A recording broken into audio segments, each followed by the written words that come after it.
मुझको पुत्र वधू ने मारा, जिससे मेरा शरीर दुखता है और मेरी कमर भी टूट गई है। क्या करूं?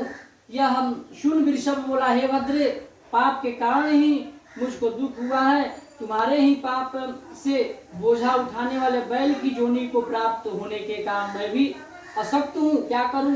अपने पुत्र के खेत में आज मैं दिन भर चलाया गया। मेरे पुत्र ने ही मेरा मुंह बांध कर मारा।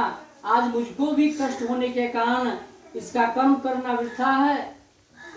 श्री कृष्ण बोले, हे युधिष्ठिर, अपने माता पिता को परस्पर बातें करते हुए देख। दोनों के वाक्यों को श्रवण कर उस सुमति ने अपने माता पिता को जाकर उस रात्रि में तत्काल भरपूर भोजन कराया। हे राजन, माता पिता की ऐसी दुखित अवस्था को देखकर सुमति जल्द ही वन को गया।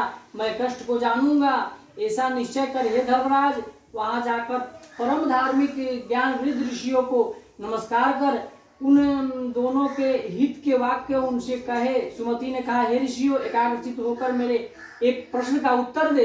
हे तपोधन, किस कर्म के फल से मेरे माता पिता इस अवस्था को प्राप्त हुए तथा इस पातक से किस तरह छुटकारा हो सकता है? श्री कृष्ण भगवान बोले, उस समय दुखित सुमति के आतर वचन सुनकर सब जानने वाले सर्वतपा नामक ऋषि करुणा से युक्त हो सुमति के माता पिता की मुक्ति के लिए कहने लगे, हे विप्र, एक समय तुम्हारे माता पिता अपने गृह में बालक भाव से प्राप्त हुए ऋतु धर्म को जानकर भी स्पर्श किया। उस दुष्कर्म से वह कुतिया की योनि को प्राप्त हुए और तुम्हारे पिता भी उसके स्पर्श दोष से वृषभ योनि को प्राप्त हुए। इसीलिए दोनों की मुक्ति के लिए तुम ऋषि पंचमी नाम का जो व्रत है इसको करो। हे विपेंद्र, स्त्री सहित विधि से ऋषियों की पूजा कर 7 वर्ष तक व्रत का आचरण करे। तदंतर व्रतांत में धन का मोह छोड़ उद्यापन करे तथा शाक श्यामाक और निवार का भोजन करे। हे या कंद मूल का आहार करे और हल जोते हुए खेत के अन्न का त्याग करे। भाद्रपद मास की शुक्ल पक्ष की पंचमी को उस दिन मध्याह्न काल में नदी निर्मल जल में स्नान कर अपमार्ज से काष्ट करे। आयुर्बलम इस मंत्र से प्रार्थना कर दंत धानव कहकर इस मंत्र से दांतों की शुद्धि कर मृतिका से स्नान कर जल से स्नान करे। तिल और आंवले के कल्क से केशों को धोकर स्वच्छ वस्त्र धारण कर एकाग्र चित्त से अरुंधति सहित ऋषियों की पूजा करे। कश्यप अत्रि इस मंत्र से सुस्थिर मन से सब ऋषियों की पूजा करे। हे द्विजोतम, इस प्रकार इसी पंचमी का व्रत करने से रजस्वला के संपर्क दोष से जो भी पाप होता है नष्ट हो जाता है, इसमें कुछ भी संशय नहीं है। श्री कृष्ण भगवान बोले, ऋषि के कहे वाक्यों को श्रवण कर सुमति ने अपने घर में स्त्री सहित श्रद्धा पूर्वक व्रत किया। सब पापों का नाश करने वाला ऋषि पंचमी व्रत को श्रद्धा पूर्वक कर माता और पिता को यथोक्त फल दिया।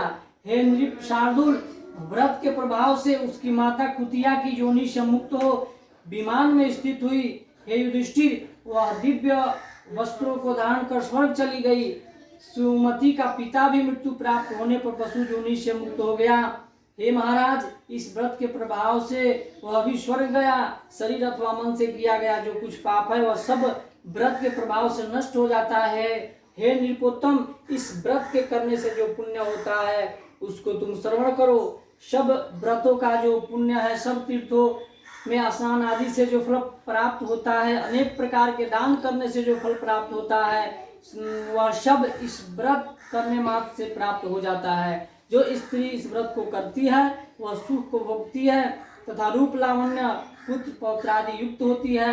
इस लोक में आनंद मनाती है तथा परलोक में परमोत्तम गति मिलती है। हे राजन, सब व्रतों में उत्तम व्रत मैंने कहा। हे युधिष्ठिर, यह व्रत कैसी है कि सर्व संपत्ति वाला और सब पापों का नाश करने वाला तथा धन यश स्वर्ग और पुत्र को देने वाला है। इसके पढ़ने तथा सुनने मात्र से सब पाप नष्ट हो जाते हैं। इसके बाद ऋषि पंचमी व्रत की उद्यापन विधि है तथा समाप्त हुआ।